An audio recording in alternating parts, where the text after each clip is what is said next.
Momentu honetan, zeri buruz hitz egingo dugun, Euskararen historia soziala honetan ere esnatu beharra aldaukagu, beste galdera bat, ezta?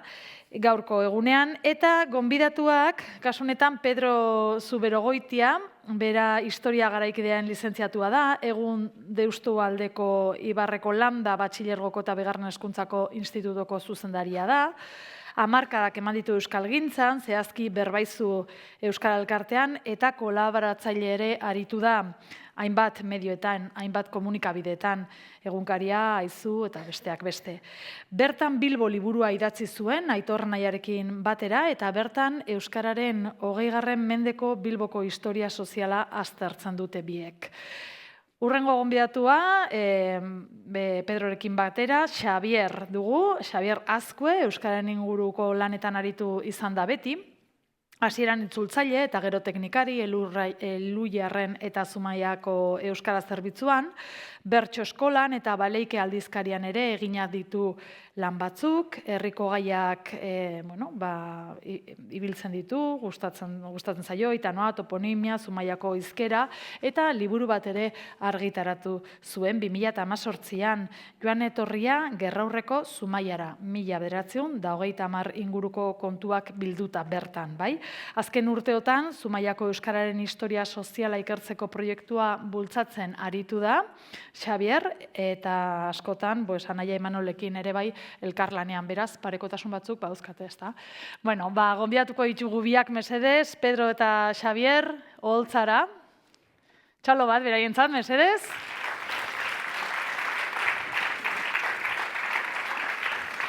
Eguerdion. Zer moduz? Ondo? Ondo. Bai? Zuek itxiko duzue ia. Oraindikan badauzkagu 40 minutu, elkarren artean mintzatzeko, baina, Udaltop 18. edizioa agurtzen aritzen garen honetan, holaxe, Euskararen historia soziala, honetan ere esnatu beharra aldaukagu.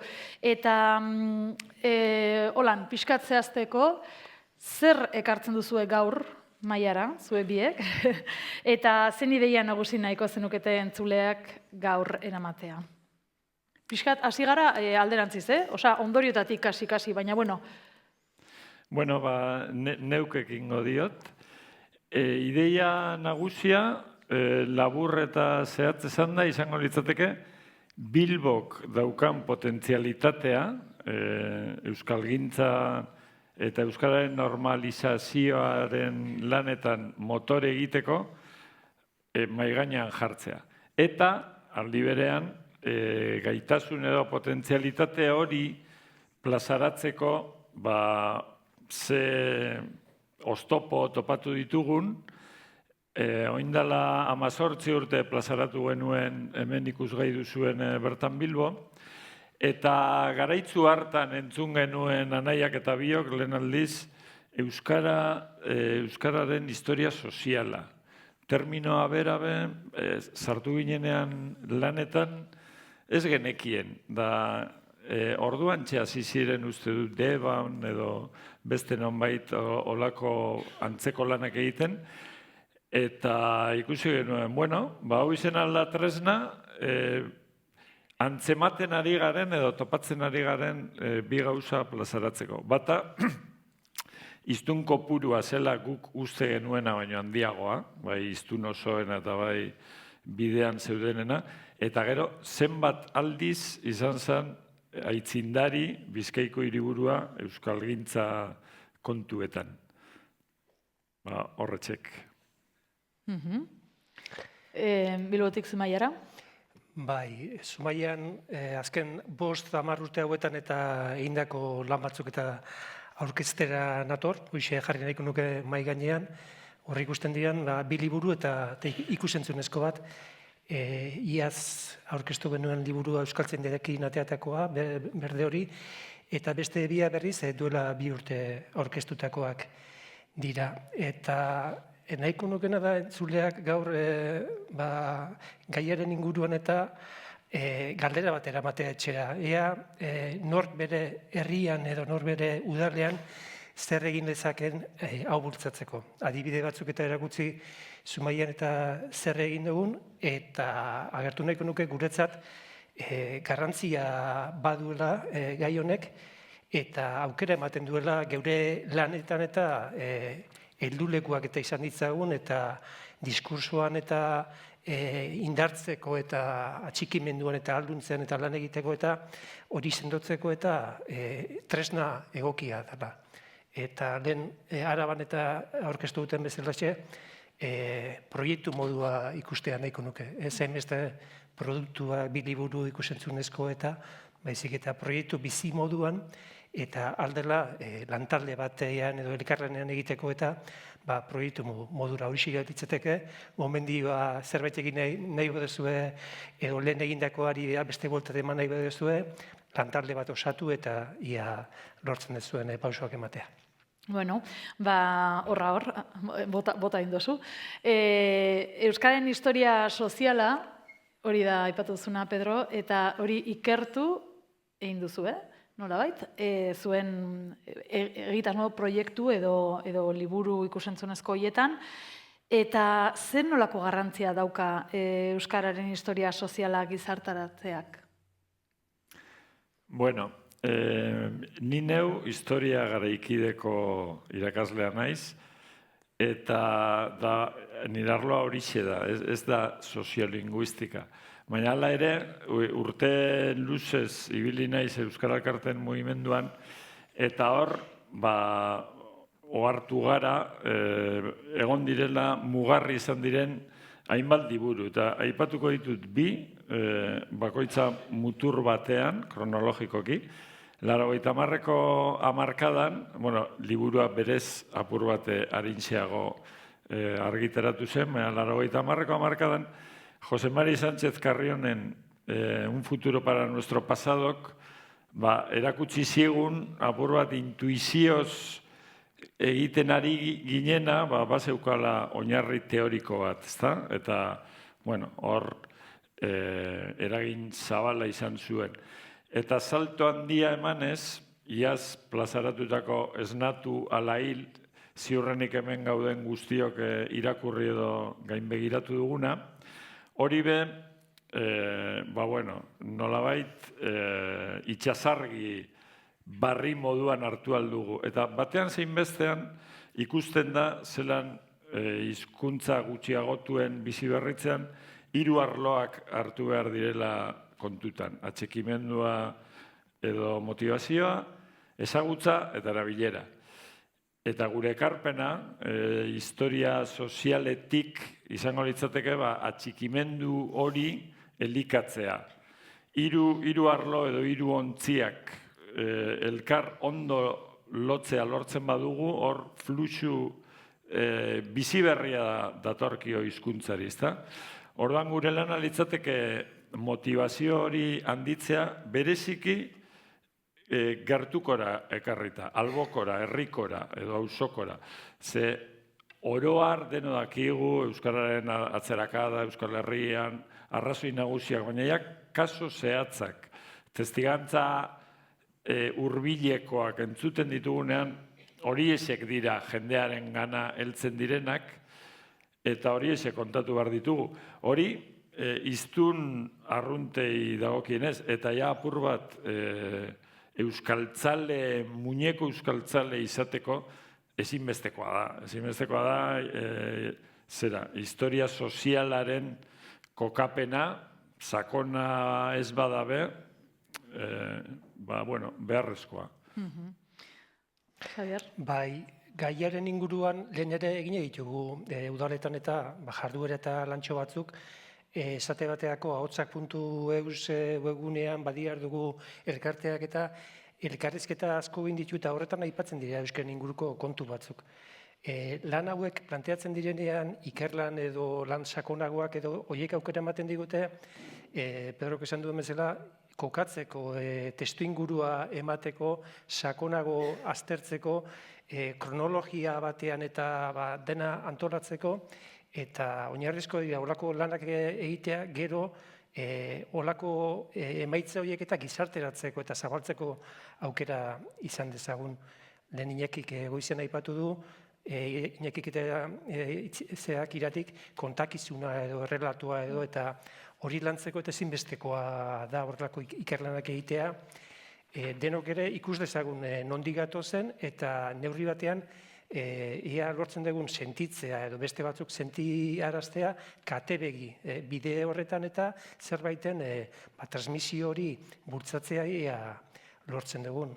Bestela askotan ahaztu egiten zaigu ez da Frankoren debeku soila edo hizkuntza zapaldua izan zela, eskutatua, gutxietzia, eta hori kontatu beharra dago, eta Pedrok esan duen bezala hori kontatzen bada herriko hiztunen bitartez, eta Euskararen historia soziala deitzen diogu, baina hiztunen historia da.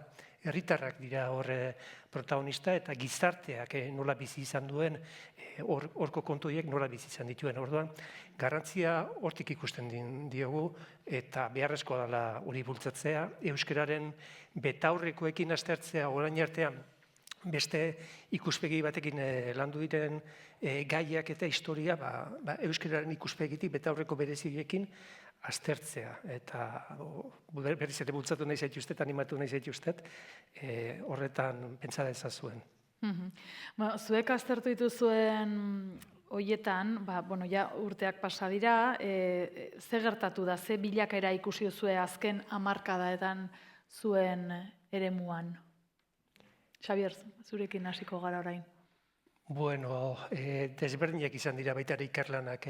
Zumaian planteatu genuena izan zen beka bateko deialdia egin eta 200 urteko historia jasotzea.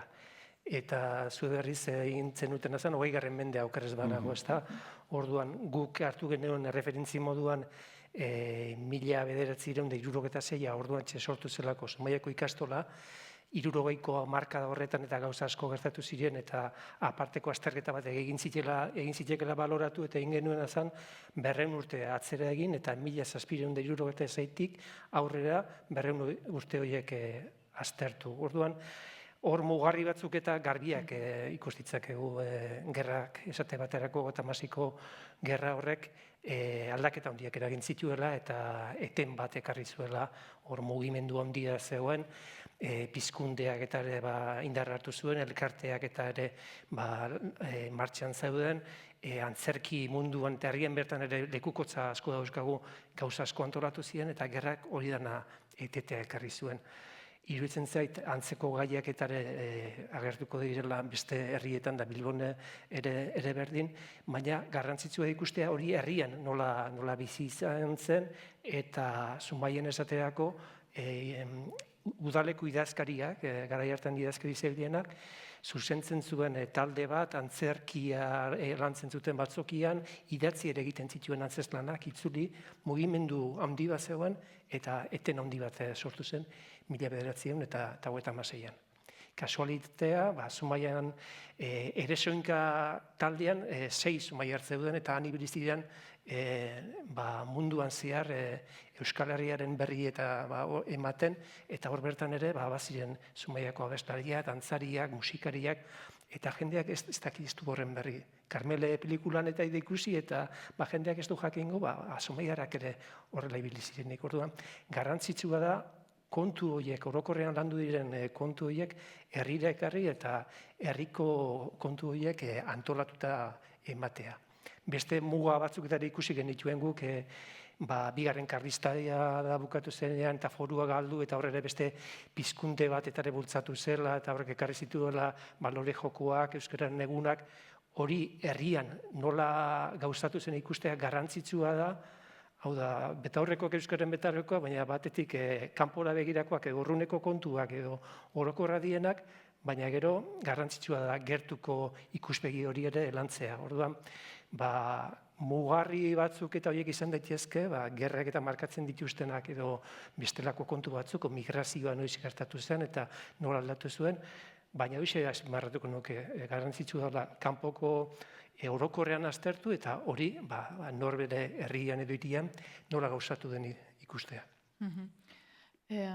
Apur bat, Xabierrek zabaldutako hildotik bilakaera baino mugarri azkar batzuk aipatuko ditute Bilboko kasuan. 1888an gure liburua hortxe kokatzen da, da 20. mendea, baina ondo kontatzeko 12 urte egin behar dira atzera, ze orduan ezarri zen Euskarako katedra zegoen instituto bakarrean, Instituto Bizkainon, azkue hasi zenan lanean, eta urte luze eman zuen, gero bilbotar euskal inteligentzia izango zena formatuz. Gero etorri ziren beste hainbat bultzada azkueren aldetik, euskaltzale aztekaria euskara hutsez atera zan lehena, justo mende amaieran, gero euskaltzale bazkuna azkuerekin ikasitakoak gehi EAJ-ko gazteekin nahaztuta 1910an, gaur egungo euskara elkarte baten oso antzekoa zen zerbait guarritu ginen, irakurtzen baina hau zen, oindala 100 urte, gu egiten ari garena, euskaltzale bazkuna, zazpikaletan. Gero lehen ikastolak, Republika garaian, Belostikal eta Errotatxueta, gaur egungo Kasilla Parkean, oso eraikin modernoa, eta eguna atera zen 1937ko urtarrilaren batetik frankistak Bilbon sartu arte, eta justo hau apur bat errepasatzen, irakurri nuen, lau kazetariren artean atera zuten, eta batzutan bi baino ez, eta pasarte bat, hori aurrekoek egindakoak ikustea, beti da aberazgarri. Ateratzen zuten egunero erlojuaren kontra, da sekulako nekeaz, bat azan Eusebio Orkiaga beste ez dugu goratzen. Altzatu zen, banoi, hau ezin da, bota behar dugu hau, eta besteak, ziren gudariak, besteak pistola erabiltzen ezekiena, maigainean jarri da, hau amaitxuen gehu oraintxeta. Eta, atera zen, urrengo hame. Lako pasartetxoak bai dira, zelakoak bizi izan zituzten. Gero, 60ko hamarkadan legeztatu zen lehen ikastola, azkue, eta ondoren etorri ziren Deustukoa, Santutxukoa, Artxandape, 77an naeka sortu eta euskaltegi hitza Imanol Berriatuak jarri zuen maigainean bebai Bilbon, 78an azte nagusiko eredua, eta badauka horrek be garrantzia erabileran, eta 85an kafe antzokia. Horrek be luze emango luke, baina aipatzea. Horrek apurra mugarriak. Eta ez dakit lotu eta bilakaeran sartu jarraian. Zer gertatu da, segure liburu amaitzen zen 2000an, eta zer gertatu da mende honetan.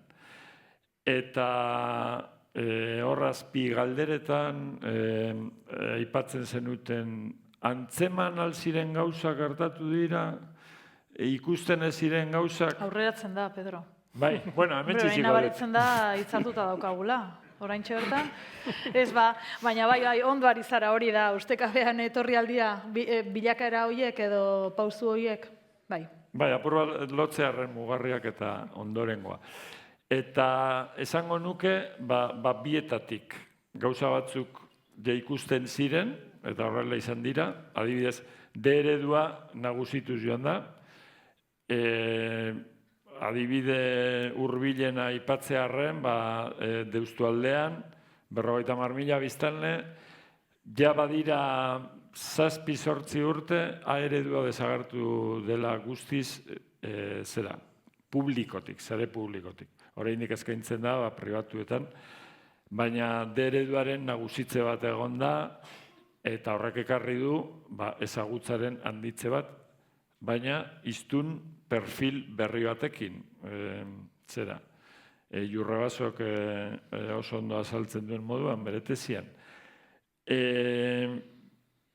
ezen guztiz aurrikusten, ze hasi berri zegoen, baina, bueno, migrazio fluxu guztiak etorri dira, eta demografikoki, gure paisai aldatuz doa, eta gizarte aldatuz doa. Eta hori da, behar bada, uste edo kalkulatzen genuena, baina eragin gehiago ekarri duena. Gizarte mota berri hau, gizarte likidoagoa, individualistagoa, eta euskalgintzan eragina izan du, eta, bueno, ziurrenik guztiok entzun zenuten, gurean, 25 urte iraunduen herrialdizkaria prest, desagertu egin da, arrazoi ekonomikoak, hor udalek ere badute erantzunkizuna, baina baita ere nekea eta pilatzen doalako,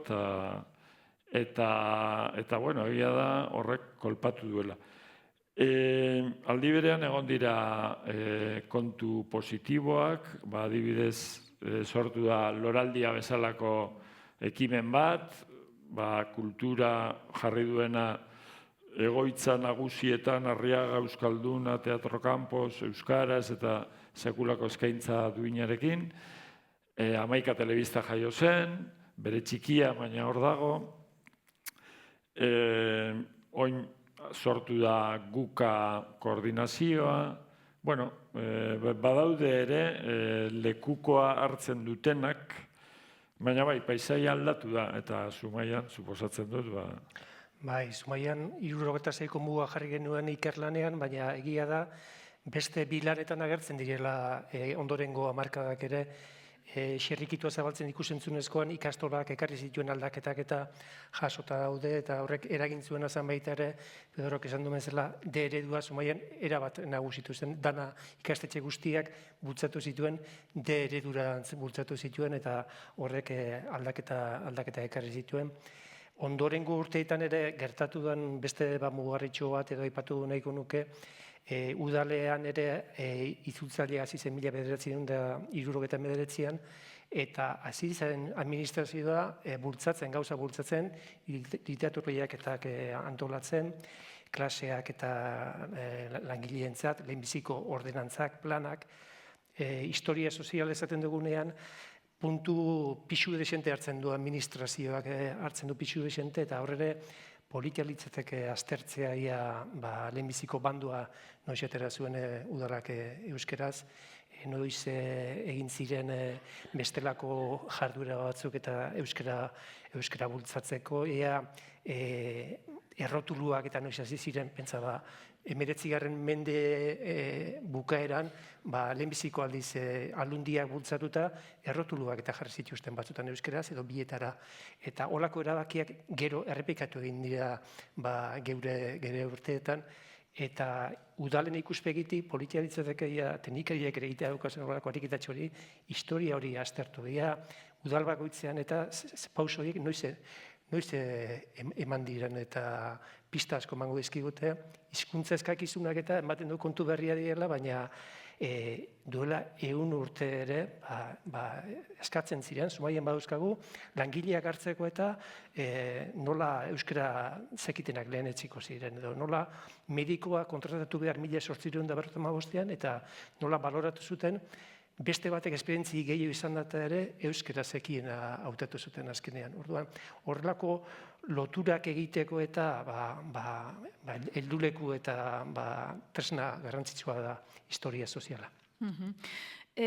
Aldaketak aipatu ditugu, bilakaera, zerrendatuko dituten bet kontu, komunitatea, politika publikoak, mugikortasuna, belaunaldi aldaketak berak, edo eta turismoa besteak beste, zein faktorek mugitzen dituzte gaur hizkuntza ohiturak. Eta faktore horien artean, Euskararen historia soziala, alda horietako bat. Bueno, deno dakizkigu zeintzu diren faktoreak, eta eragiten ari dira, bete-betean, ikusentzunezkoen garrantzia, ez bakarrik gazteak esaten dugu, baina gugan ere eragina daukate, lehen aipatutako aldaketa soziologiko eta demografikoek, turismoak,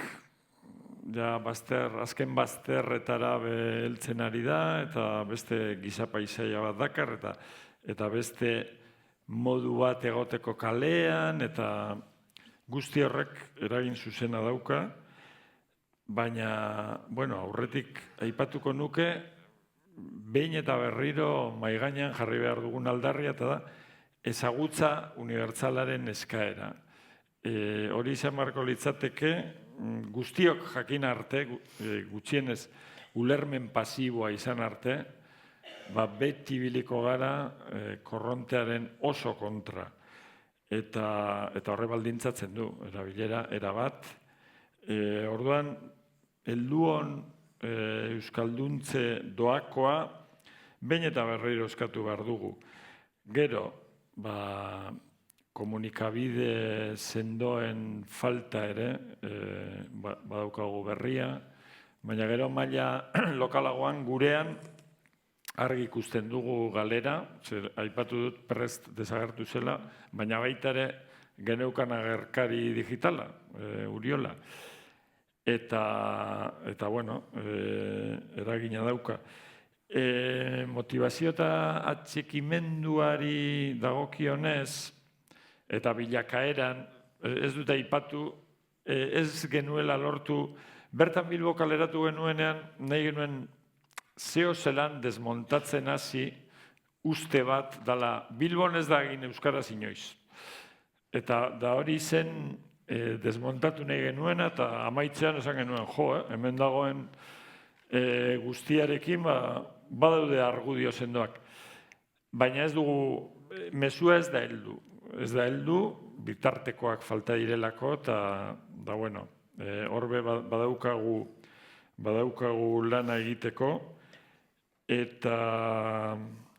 Nik esango nuke Zumaian sorte pixka bat gehiago badugula herri aldizkari eta atari nahiko indartsuak eta dauzkagulako, hain zuzen beste mugarri bat izan zen, 1984an Baleike herri aldizkaria sortu genuen eure tartean ibili nintzen, eta 2004an baleike.com, gero baleike.eus, eta guain Zumaia guka dana. Eta horrek aukera eman digu, hor bertan egin dira, argitaratu dira elkarrizketa asko, artikulu asko, Imanolen liburuan hori horretan eta 11 argi gure euskara liburu horretan biltzen diren artikuluak eta horren aldizkarian eta plazaratu ziren, eta erreferentzialtasuna edabideetan eta erreferentzialtasun irabazteak eta asko indartzen du udaletatik eta egiten ditugun lan horietan eta giltzarria da elkarlanean jardutea, aliatuak izatea, konpliziak izatea eta alderdi hortatik zorionekoak geragu, daukagulako, babes hori daukagulako. Eta turismoa eta aipatu duzunean eta nahiko nuke azpimarratu bai eskualdean, Urola kostan eta bai Zumaian bereziki eta turistei begirako egitasmo batzuk edo jarduera batzuk ere antolatzen ditugula eta garrantzitsutzat jotzen dugula ongi etorri euskararen herrira, erakustea euskara garela, euskara hor dagoela eta beste toki batzuetan alderantziz eskutatzera jotzen dute eta euskara ez da dila oztopo izan eta ikusten duguna da kanpoko bisitariek eta estimatu egiten dutela benetakoa den hori eta garrantzitsua da euskara erakustea horregatik. Saiatzen gara, turista edo, bisitak eta antolatzen direnean ere, bisitak gidatu da badaukagu, euskararen enigma izenekoa eta horrek erakusten dio bisitariari euskarak izan duen bidea, zergatik ikusiko dituen kalean gauza batzuk eta euskaraz, toponimoan inguruko kontuak, kaleko gauza zuzenean bertan eta gauzatxo batzuk eta sartzen zezkio eta nik uste hori danera aplikatu beharko genukela baita etorri beharri diren horiei ere esplikatzeko zergatik guretzat hain garrantzitsua den euskara bultzatzea eta ze historia izan duen. Funtzeskoa da, danerako ikusten dut zuen bezala, baina ez hemen misiolari predikatzaile lanian edo helduleku asko ematen dizkigulako garrantzitsua da gaia jorratzea, ondo jorratzea. Etorkizunari begira jarriko gara orain. herri eta hirietako plangintzan hainbat esparru eta erronka lantzen dira, gobernantza, transmisioa, komunitatea ahalduntzea. Horietako zein indartzeko balio lezake euskararen historia sozialean egin duzuen lanak? Bueno, nik helduko diot, turistak eta gurera etortzean zer kontatu behar diegun edo zer kontatu aldiegun eta bueno, egingarria den kontu bat, udaletik teknikariek ardezaten oharra. Bertan Bilborekin ikusi genuenean ez egoela bultzada berezirik, nahiz eta udalaren enkargua izan, euren aldetik ez genuen ikusten bultzada hori. Orduan, ari ziren ja nagusitzen Europako beste hainbat hiritan hiri bilbideak, gai tematikoak hartuta, eta atondu genuen bat, da hasi ginen egiten, Alde Zaharreko Maionako eskaileretan hasita, zehantxe zegoen kokatuta institutoa, gaur egun plaza dena, eta gero Bidebarrietara egiten genuen, Areatzara, pasatu Albiara, eta amaitzen genuen Kafe Antzokian, ordu bat eta piku. Baina apur bat, gure indarren arabera, bakoitza bere lanean, anaia eta biok, eta hainbatetan egin dugu, azken bolada janeu bakarrik, anaia joan zen Bilbotik eta. Baina hori, hartu ahalko luke udalak eta adibidez, gaztelaniaz ere prestatu alda, eta ingelesez edo frantzesez ere, eta turistari ez turista arruntena, baina, bueno, beti dago turista bat, apur bat interesatuago, kultur kontu ez. Eskaini, talde txikiagoak izango lirateke, ziurrenik, eta ez, gaur egun ikusten diren aldrak, gero danak sartzen dira pintxo berbera jatera eta, bueno, beste mota bateko hiri bilbidea, ideia egingarrien artean, eta beste bat egin bari dagoena, eta dokumentazioa bilduta beste hiri edo herri batzuetara esportatu aldena da, unitate didaktikoak sortu horretatik. Eta baliatuko dut, eskerrak emateko Xabierri berriro, jardunaldi hau dela eta jakin dut batetik, Zumaian egindako dokumentalaren berri, izan dut, eta kalitate handikoa da, eta egia zen, enbidiatan geratzeko modukoa, eta baita ere, Gasteizkoa da, Koldo Mitxelena institutua, baina berari esker jakin dut, zelako web landu duten memoria historikoarekin, eta horren barruan Euskararen historia sozialarekin lotutakoa. Eta guztiz eramangarria, institutoetara, eta... Bai, atzo izan genuen Josean gurekin, hemen, Bai. Gasteizko, bai, eta horri buruz aritu zen, bai, interesgarria, bai oso. Eta azken kontu bat aipatuko dut, eta da, eraikinen edo lekuen edo jaialdi edo eventoen izendatzea. Eta pasadan asteko korreon irakurri nuen iritzi artikuloa zen, ez dugu goratzen norena zen, eta aipatzen zuen bizitan joan zela Kordobara. Eta kontatzen zuen, bueno, ateranaz geltokitik Julio Angita geltokia.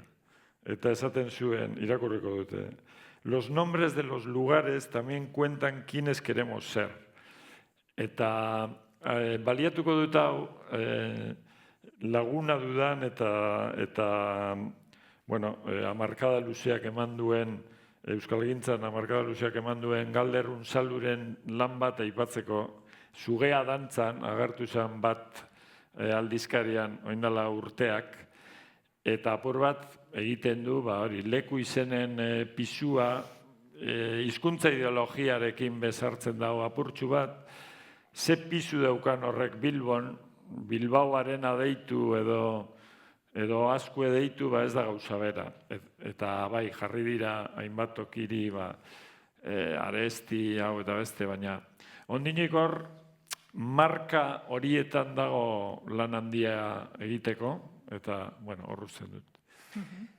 Nik aipatu nahiko nuke, guk iaz landu genuela Aroa izeneko plan bat, 10 urtekoa, plan estrategikoa herriari begirakoa, eta hor bertan ere ikerketa da puntu bat, eta honekin lotuta dago, ez da, bultzatu dugun hau, ikerketa bultzatu beharra dago, horrekin lortuko dugu jarrerak eta motivazioan eta eragitea lortuko dugu ardatz horietan, ezagutza eta gaitasunarekin lotuta euskara eta euskal kulturaren transmisioan eta pausoak eman ditzakegu, esate baterako unitate didaktikoen bitartez, edo Zumaian bezala ikastetxeetan soziolinguistika lantzen baldin bada, UEMaren edo emunen edo beste erakunde batzuen bitartez eta lantzen bada, ea lortzen dugun hor herriko referentziak eta ere txertatzean. Ezberdina delako ikustea, ikusiko dugu Bizkarsororen atalau ikusiko dugu, edo Torrealdairen ez dakizet zati hartuko dugu. Edo Tolosaldean, Bedaion, koderno batean apuntatu behar izan zuen Leontxo Zubeldiak, no hablaré más vasco en la escuela, 1000 aldiz.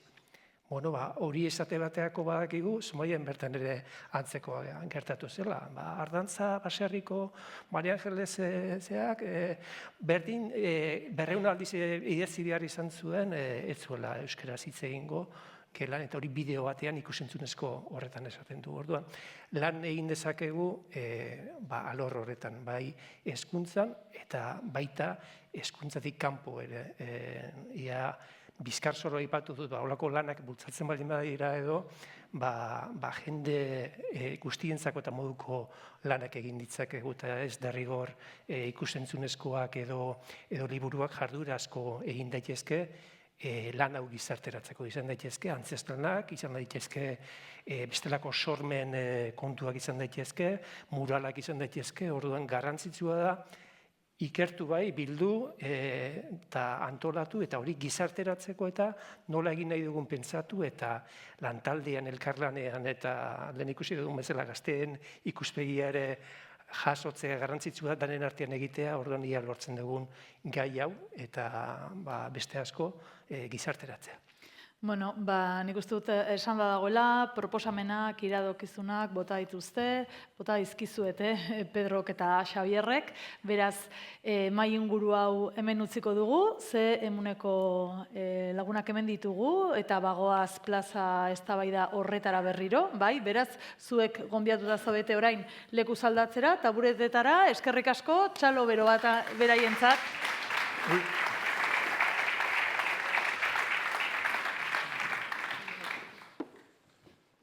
Improvisazio pixka leku eginez, atzo bazkaltzen, Bazkariak hortarako aukera ematen dulako, nahiko gertu izan zintuztedan 3 hautetsi, 3 udal hautetsi, hemen nahiko gertu ikuste zaituztet.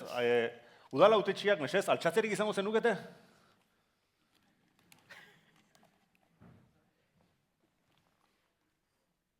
Hiru zaudete, orduan, 3 izan hori da, zaudetenak 3 zeate, bale?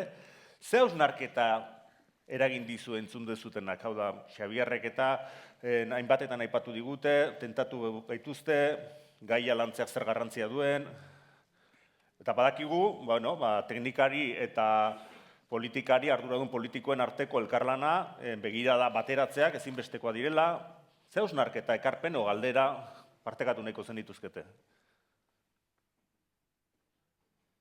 Mikrofonoak gerturatzea, prest daukazutenen nola erantzun bat, plaza librea da, ez da perfekzioik eskatzen, lasai? Atzo justu Zumaiarrakin egon ginen, nik aurrian ekamazkaltzen, eta egitea esan, nire zaraustarra izanez, Urolakostako mankomunitatean gauza asko antolatzea euskararen inguruan, eta ongi etorri, Jesus Maria, Euskararen herrira egitasmoa horietako da. Nik uste elkarlana bultzatu berdeula, udalerrian artean, eta bat egin behar deula, ezin deula bakoitza bere aldetik agun. Euskara erdigunean jarrita eta koloriak alde batea utzita. Eta iruditzen zait askotan hori ahaztu ite zaigula.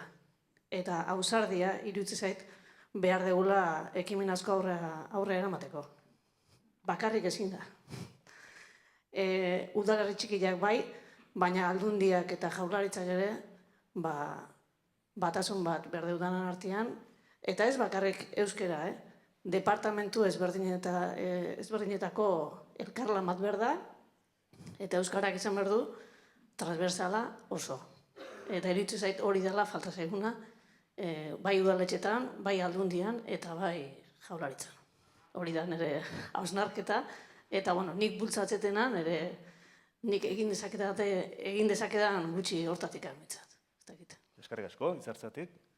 Nik aprobetxatuko nuke eta esango nuke posa hartu duela aldundiak, Arabako aldundiak eta bultzatu duelako lehengo proiektu hori, eta beste aldundiak eta ere gonbidatu nahi dituela, gai hau bultzatzen eta lan egin dezaten, eta jaurlaritza berak ere, iruditzen zait ikastetxeei begira eta zuzendaritza badagonez euskararekin lotuta eta ia errestasunak ematen dituen baliabideak eta sortzeko eta ikertzaile eta horra bintza jendeari eta errestasunak emateko. Eta saiatuko era gu herrietan eta bultzatzen ari garen artean eta ere koordinatu eta gauzak partekatzeko eta ia probetxua ateratzen diegun lan horiei.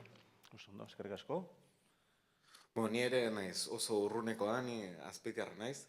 Guk hemen aipatu dian zenbait gauza ere eginak ditugu, unitate didaktikoak eta bar.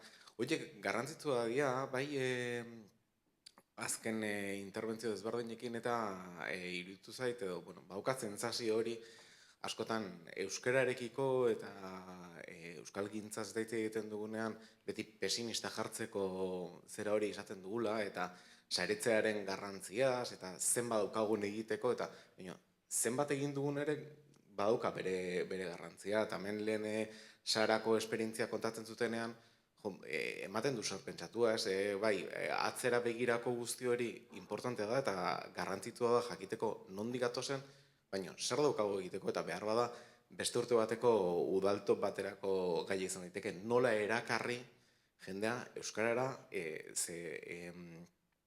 azkenean asmo negatibo hori ez edo pesimista hori ez ezingo dugulako erakarri eta aurrera beste hainbat gaiokiko ditugu lantzeko eta horrietara ere jendea erakarri beharko dugulako, ez? Gaur goizean beste batzukin hitz egiten ere hitz egiten genuen, ez? Persuasioa beharko genukela edo jendea erakarri egin behar dugula, hau da. Onaino iritsi gea, Araban zenbat egin duten jaso dute, garrantzitsua da hori, baina aurrera begire ere badaukagu zeregina eta gudenak importanteak izango dira horiek lantzeko eta jende berri hori ere erakartzeko. Uxe. Eskerrik asko. Mikrofonoa mesez, atzera pasatuko dezute?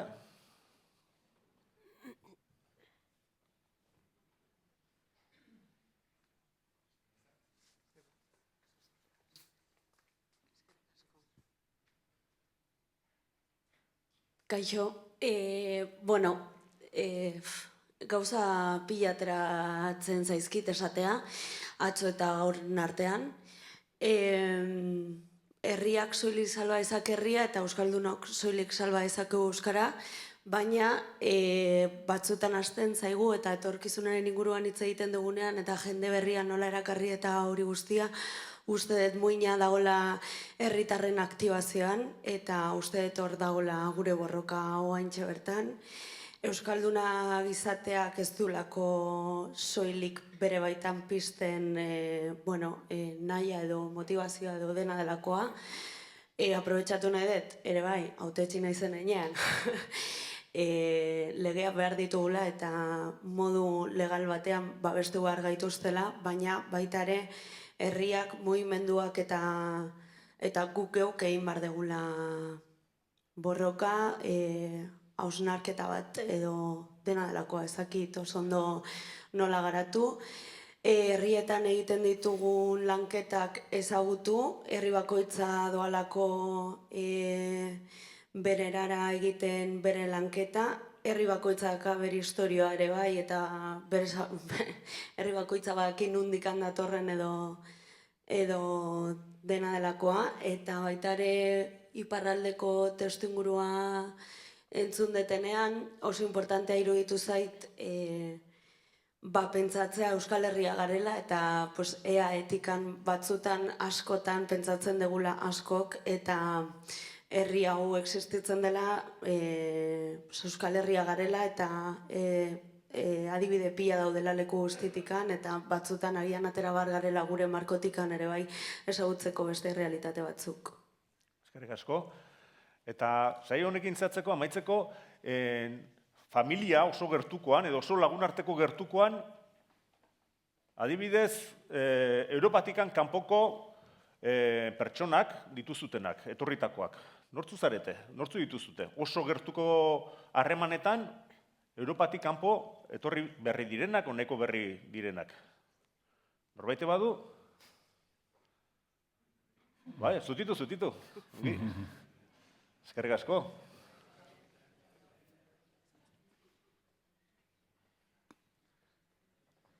Gogoan dutuen elkarrezketa, hemengo hainbat, zehazki olatzetan baiterekin, ez? Izan ditudanak eta askotan buruan, gure pentsamenduan, nola erakutsi behar diogula, datorrenari, zergatik tematzen garen horren beste euskerari dagokionez, ez?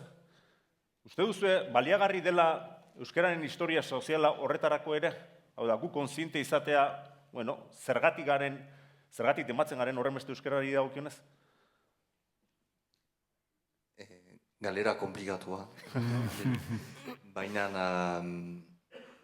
ez dakit sobera nola erantzun, dena den pentsatzen dut kontzientizazio bat pizteko bestearengan adibidea erakutsi behar dela, eta azkenean heldu den unek ez balin badu batere ahemanik euskararekin, ez balin badu euskara ikusten bere egunerokoan, ez du ulertuko zergatik jendea dagoen euskararekin hainbeste tematua. Beraz bada alde batetik adibidea erakustearena, horregatik behar bada erresago da jendea euskalduntzea ez dakit arrasate batean edo ondarru batean, Bilbo batean baino. Baina ara pentsatzen dut dela adibidea erakustea, behar bada. Oso ondo. Eskerrik asko. Nik behar bada gehitziko. Bai. Ez, azken urte hauetan ari gira hainitz ongi etorriaren diskurtso horrekin, ez? Kontziente gira orain, Euskal Herria euskaldundu nahi badu, eta iztun euskaldunak nahi baldin baditugu, kontatu beharko dugula kanpotik etortzen den jendearekin. Justu lehen aspektuta ipatu. Ipatu nahi nuen, Ipar Euskal Herrian dugun ekimen bat, eta hor bai lotu dira euskalgintzako eragile desberdinak, baina instituzio publikoak ere. Ez baitugu asko azpimarratu baina konplizitatearen behar hori, ez? Euskalgintza eta instituzio publikoen artean. Hau on proiektua da, ez dakit jadanik aipatzu dugun hemen, baina on proiektua etortzen da bihurteko gogoeta baten ondoren. Ez genekielako nola egin presaski, gure inguruan ditugu iztun perfil desberdin horiekin, ez? Euskaldunak, euskaz bizi nahi duena, kuriosoa dena, burasoa dena, ikasten ari dena, eta nola egin, zubia, nola eskoa eman. Sortu dugu, beraz, denek elkarrekin, gogoeta horren ondotik, plataforma bat, bertan euskararen inguruan diren informazio guziak biltzen dituenak, eta astero artikuluak ematen dira, nahiko bulgarizatuak, perfil guzioi zuzenduak. Justu hori errateko, baina bada ere saretzea elkarlana, bada ere konplizitate hori, eta eskoa zabaltzearena. Ondo, eskerrik asko. Anatzean uste dut, mikrofonu hartu nahi dutela.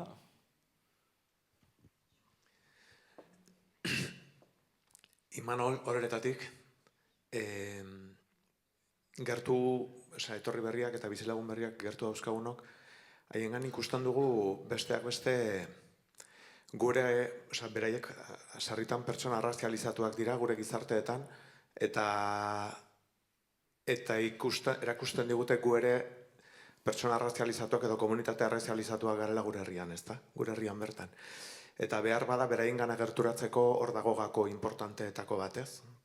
Justizia linguistikoaz, hizkuntza justizia zerritu gea jardunaldi honetan, eta arrazakeriaz ez dugu ezer esan. Eta ikusten da komunitate bezala zailtasunak ditugula pairatzen dugun arrazakeria hitz egiteko, eta behar bada antolatzaile, udaltopen antolatzaile, gonbidapena, urrengo edizio batean hizkuntza arrazakeria mota asko dagoenez, hizkuntza arrazakeriaz, berariaz, ze bat egiteko, saio bat egiteko.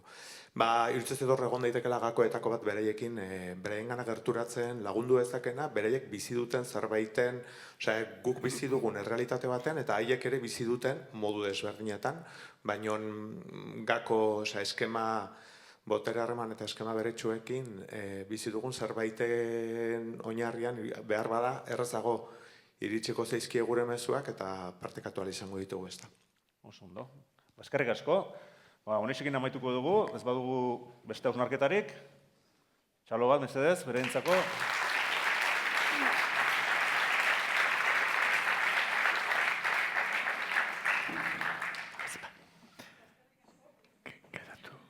Mila esker, baita zuei ere, ja deskantsua har dezakezue, Bikain eta eskerrik asko zuen azalpenengatik. Bioi, amaitzen ari gara, baina oraindikan gogoratuko duzue, goizean goitz esan dugula ezta? Beste hizlari bat ere izango genuela. Hori izango da azkena, baina hori baino lehen zer esan, eskerrak eman 18. edizionetara bertaratu zareten guztioi, eta batez ere Euskal Hirigune Elkargoan Eusko Jaurlaritzaren, Nafarroako Gobernuaren, Arabako, Bizkaiako eta Gipuzkoako Foru Aldundiaren baita Lasarte Oriako udalaren izenean, mila esker benetan, eta parte hartzeagatik ere bai. Eta gogoraztea inkesta jasoko duzuela, bertan ere zuen iritzia jaso dezagun guk bueltan.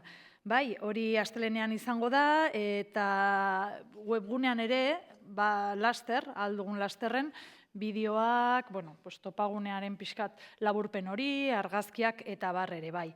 Ze gehiago esan, bi egun hauek sakonetik egin ditugula, oso gustora, espero zuek ere horrela pasa izana. Eta humoretik amaituko dugu, esan dugu hasieran, gonbidatu berezi bat izango dugula, justizia linguistikoaren adibide berri bat emango digu, kasu honetan Ameriketatik dator, eta bide batez, hemen sartzen dut, zelen ez diazue entzun, atxeden aldira juntzaete, norbaitek utzi zuen atzo, amerikana bat, bai, olako bat beltza jatetxean. Ez dakizuetako norbaitena den, edo ezagun batena edo, baina hementxe daukagu, bale? Bestelan, udaltoparekin harremanetan jarri eta listo, errekuperatuko duzue.